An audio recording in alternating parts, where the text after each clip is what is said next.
Hello friends, welcome to my YouTube channel. तो कैसे हैं आप सभी? आई होप आप सभी अच्छे होंगे और अपनी पढ़ाई मन लगा कर रहे होंगे। तो आज हम आप सभी लोगों के लिए कॉस्मोस एनसीईआरटी साठ संग्रह का क्लास 6 से 12 तक है।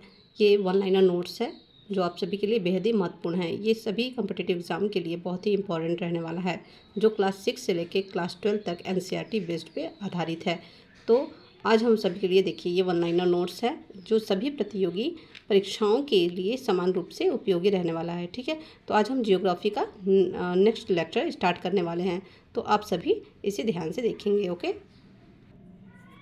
आज का हमारा नेक्स्ट लेक्चर होगा जलप्रपात और झीलें, यानी कि वाटरफॉल्स एंड लेक्स। ओके, तो चलिए इसकी वन लाइनर सीरीज़ को स्टार्ट करते हैं जो बेहद ही इंपॉर्टेंट है आप सभी के कम्पिटिटिव एग्जाम के लिए। तो देखिए फ्रेंड्स, कर्नाटक में स्थित गोकक जलप्रपात किस नदी पर स्थित है? कर्नाटक में स्थित गोकक जलप्रपात किस नदी पर स्थित है? वो है घाट प्रभा नदी पर स्थित है।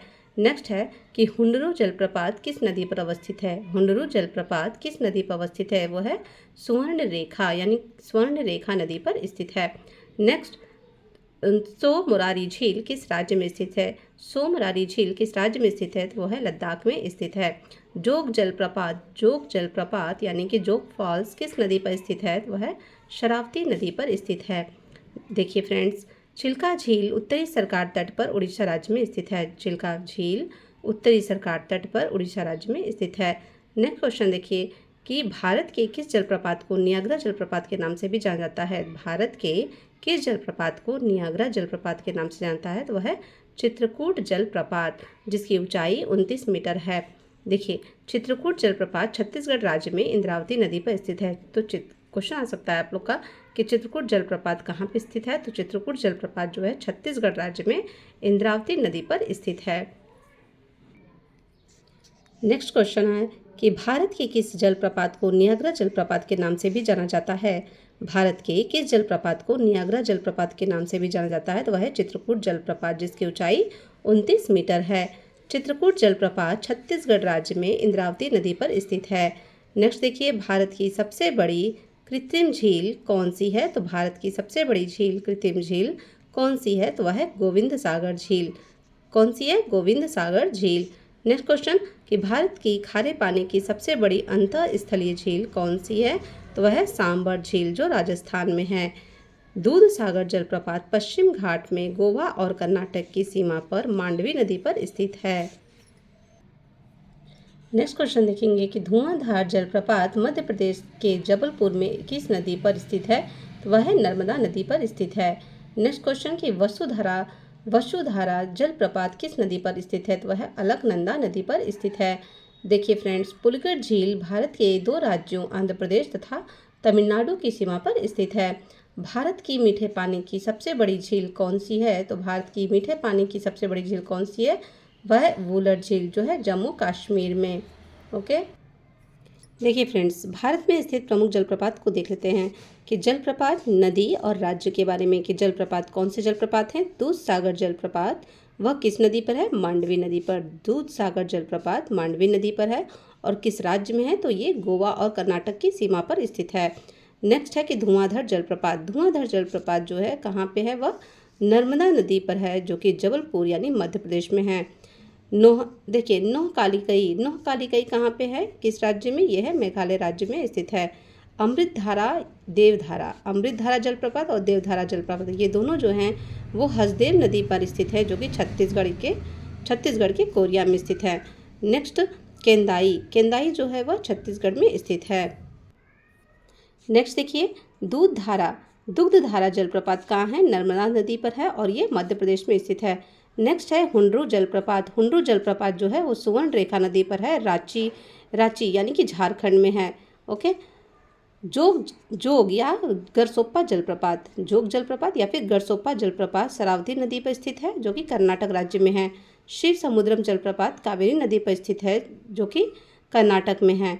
ओके, कपिलधारा जलप्रपात कहाँ पे है? तो नर्मदा नदी पर है और अनूपपुर यानी कि मध्य प्रदेश के अनूपपुर में स्थित है। चित्रकूट की बात करें, चित्रकूट जलप्रपात इंद्रावती नदी पर स्थित है और किस राज्य में है? ये छत्तीसगढ़ के बस्तर जिले में स्थित है। जोन्हा या फिर गौतम धारा जलप्रपात राढ़ू नदी पर स्थित है, जो कि झारखंड यानी कि झारखंड के रांची में स्थित है। ओके, चुलिया, चुलिया की बात करते हैं तो चुलिया जलप्रपात जो है वो चंबल नदी पर स्थित है और ये कहाँ पे है? राजस्थान में स्थित है। ओके फ्रेंड्स, तो इसे आप लोग बहुत अच्छे से ध्यान से क्लियर कर लेंगे।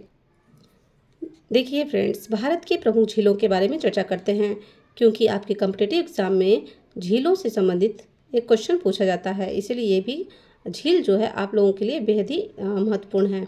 तो चलिए बात करते हैं झील के बारे में और ये संबंधित राज्य। बात करते हैं वेम्बनाड झील की। तो जो वेम्बनाड झील है वह कहाँ पे है? तो वह केरल राज्य में स्थित है। नेक्स्ट चिल्का झील, चिल्का झील कहाँ पे है? उड़ीसा में स्थित है। राजसमंद झील, राजसमंद झील कहाँ पे है? राजस्थान में। देखिए राजसमंद झील तो राजस्थान। ओके, कुछ ट्रिक से भी आप इसको अच्छे से याद कर सकते हैं। पुलिकट झील, पुलिकट झील जो है वह तमिलनाडु व आंध्र प्रदेश में स्थित है। नेक्स्ट है सात ताल झील, सात ताल झील वह है उत्तराखंड में। अष्टमुड़ी, अष्टमुड़ी झील कहाँ पे है? केरल में स्थित है। नेक्स्ट है फतेह सागर झील, फतेह सागर झील है राजस्थान में। डल झील, क्या है? डल झील, डल झील है आपके कहाँ? जम्मू कश्मीर में। नेक्स्ट देखिए फ्रेंड्स, शेषनाग झील, शेषनाग झील है जम्मू कश्मीर। लोकटक झील, लोकटक झील कहाँ पे है? मणिपुर में स्थित है। सांभर झील, सांभर झील है राजस्थान में। डिडवाना झील, डिडवाना झील कहाँ पे है? वह भी राजस्थान में है। नेक्स्ट है राकसताल झील, राकसताल झील देखिए उत्तराखंड। कोलेरू झील, कोलेरू झील किधर है? आंध्र प्रदेश में। रूपकुंड झील, रूपकुंड झील कहाँ पे है? उत्तराखंड में स्थित है। नेक्स्ट देखिए फुल्लर झील, फुल्लर झील कहाँ पे है? उत्तर प्रदेश में। देवताल झील उत्तराखंड में स्थित है। हमीरसर, हमीरसर झील कहाँ पे है? गुजरात में। उदय सागर झील राजस्थान। नागिन झील जम्मू कश्मीर। लोनार झील महाराष्ट्र, लोनार झील कहाँ पे है? महाराष्ट्र में। पेरियार झील की बात करते हैं तो पेरियार झील कहाँ पे है? वह है केरल। नेक्स्ट है सूरजकुंड झील, सूरजकुंड झील कहाँ पे है? हरियाणा में। नेक्स्ट जयसमंद झील, जयसमंद झील कहाँ पे है? राजस्थान। वुलर झील, वुलर कहाँ पे है? जम्मू कश्मीर में। और मानसबल, मानसबल झील कहाँ पे है? जम्मू कश्मीर। हुसैन सागर झील, हुसैन सागर झील कहाँ पे है? तेलंगाना में स्थित है। तो आप इसे 2 से 3 बार देख लेंगे फ्रेंड्स और ये आपको अच्छे से लर्न हो जाएगा। एक क्वेश्चन और देखिए फ्रेंड्स, बहुत ही इंपॉर्टेंट है कि महाराष्ट्र में स्थित लोनार झील, महाराष्ट्र में स्थित लोनार झील ज्वालामुखी क्रिया से निर्मित झील यानी कि क्रिएटेड झील का उदाहरण है। ठीक है, तो जो महाराष्ट्र में स्थित लोनार झील है वह ज्वालामुखी क्रिया से बना हुआ झील है। ओके, तो इसे आप अच्छे से देख लीजिएगा। देखिए फ्रेंड्स, इंडियन ज्योग्राफी का एक नया टॉपिक जिसका नाम है जल संसाधन, सिंचाई एवं नहरें, और इससे बनने वाले सभी महत्वपूर्ण प्रश्न जो वन लाइनर फॉर्म में हैं उसे आज चर्चा करेंगे। देखिए भारत में जल संसाधन के स्रोत के बारे में कि भारत में जल संसाधन के कौन कौन से स्रोत हैं।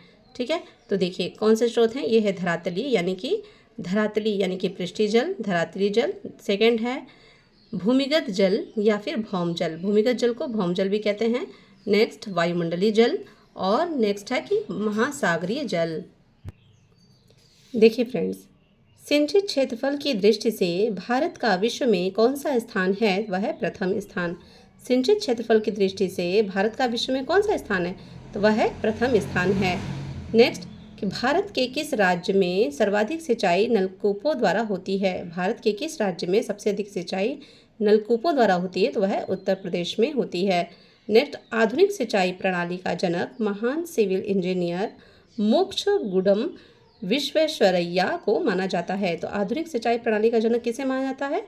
तो आधुनिक सिंचाई प्रणाली का जनक महान सिविल इंजीनियर हैं ये मोक्षगुंडम। ठीक है, मोक्षगुंडम विश्वेश्वरैया। ठीक है, विश्वेश्वरैया को माना जाता है। नेक्स्ट देखिए क्षेत्रफल की दृष्टि से शीर्ष 3 तालाब सिंचित राज्य क्रमशः कौन से हैं? तो क्षेत्रफल की दृष्टि से शीर्ष 3 तालाब सिंचित राज्य कौन से हैं? तो वह है तमिलनाडु, आंध्र प्रदेश एवं मध्य प्रदेश। भारत में नहर प्रणाली की संकल्पना किसने प्रस्तुत की थी? तो वह है दिनसा जे दस्तूर ने की थी। भारत में सिंचाई के मुख्य साधन क्या हैं? तो भारत में सिंचाई का मुख्य साधन क्या है? तो वह कुआं व नलकूप है। सरहिंद नहर किस नदी में से निकाली गई है? तो वह सतलज नदी से निकाली गई है। विश्व जल दिवस 22 मार्च, वेरी इंपॉर्टेंट है कि विश्व जल दिवस को जरूर पूछा जाता है आप लोग को एग्जाम में। ठीक है, कि देखिए दिवस से एक महत्वपूर्ण प्रश्न पूछे जाते हैं। तो विश्व जल दिवस 22 मार्च तथा राष्ट्रीय जल दिवस 14 अप्रैल को मनाया जाता है। आप इसे अच्छे से ध्यान रखेंगे। सर्वाधिक सिंचित क्षेत्रफल वाले 5 राज्यों का सही क्रम क्या है? वह है उत्तर प्रदेश, राजस्थान, पंजाब, मध्य प्रदेश और आंध्र प्रदेश। हरियाली योजना किससे संबंधित है? तो हरियाली योजना जो है वो जल संभर के विकास से संबंधित है। नेक्स्ट क्वेश्चन है कि इंदिरा गांधी नहर का निर्माण किस वर्ष प्रारंभ हुआ था? तो किस वर्ष प्रारंभ हुआ था? तो वर्ष 1958 में प्रारंभ हुआ था। ठीक है, तो इंदिरा गांधी नहर का निर्माण किस वर्ष प्रारंभ हुआ था? तो उन वर्ष 1958 में प्रारंभ हुआ था। बात करते हैं फरक्का नहर की। तो फरक्का नहर की जलवहन क्षमता कितनी है? तो वह 40,000 क्यूसेक है। विश्व की सबसे पुरानी व विकसित नहर व्यवस्था भारत में गंग नहर यानी कि गंगा नहर है। गंग नहर का निर्माण किस वर्ष हुआ था? तो वह वर्ष 1927 में हुआ था। नेक्स्ट क्वेश्चन है कि सारण सिंचाई नहर किस नदी से निकाली गई है? तो वह गंडक नदी से निकाली गई है। देखिए फ्रेंड्स, जल संभर विकास के लाभ की अगर बात करें कि जल संभर विकास से क्या क्या लाभ हैं, तो वह देखिए पीने और सिंचाई के लिए जल की आपूर्ति, जैव विविधता में वृद्धि, जल भराव में कमी और मृदा की लवणता का ह्रास, कृषि उत्पादन और उत्पादकता में वृद्धि, वनों के कटाव में कमी हो जाती है और जीवन स्तर में सुधार होता है, रोजगार में वृद्धि होती है। ओके, बात करते हैं कि भारत की सिंचाई परियोजनाओं के प्रकार कि भारत में सिंचाई परियोजना के कौन कौन से प्रकार हैं। तो देखिए लघु सिंचाई परियोजना। तो बात करते हैं लघु सिंचाई परियोजना के बारे में। इस सिंचाई परियोजना के अंतर्गत 2000 हेक्टेयर से कम क्षेत्र की सिंचाई होती है। इसके अंतर्गत कुआं, नलकूप, डीजल पंप सेट, तालाब, ड्रिप सिंचाई, स्प्रिंकलर आदि शामिल किए जाते हैं। भारत की लगभग 62% सिंचाई आवश्यकताओं की पूर्ति लघु सिंचाई परियोजनाओं से होती है। देश में लघु सिंचाई के बढ़ते महत्व को देखते हुए वर्ष 2006 से संचालित लघु सिंचाई योजना को वर्ष 2010 में राष्ट्रीय लघु यानी सूक्ष्म सिंचाई मिशन के रूप में परिवर्तित कर दिया गया। ओके, देखिए नेक्स्ट है कि मध्यम सिंचाई परियोजना। इसकी बात करते हैं। तो इस सिंचाई परियोजना के अंतर्गत 2000 से 10,000 हेक्टेयर तक क्षेत्र की सिंचाई होती है। इनमें नहरी सिंचाई प्रमुख है क्योंकि छोटी नहरों को इसी वर्ग में रखा जाता है। किस वर्ग में? मध्यम सिंचाई परियोजना में रखा जाता है। नेक्स्ट देखिए वृहद सिंचाई परियोजनाएं। इनसे 10,000 हेक्टेयर से अधिक क्षेत्रों की सिंचाई होती है। इसके लिए बड़े बांध बनाकर नहरें निकाली जाती हैं। सामान्यतः इसमें बड़ी नहरों एवं बहुउद्देशीय नदी घाटी परियोजनाओं को शामिल किया जाता है। बड़ी व मध्यम परियोजना से देश की 38% जो सिंचाई है वो आवश्यकताओं की पूर्ति होती है।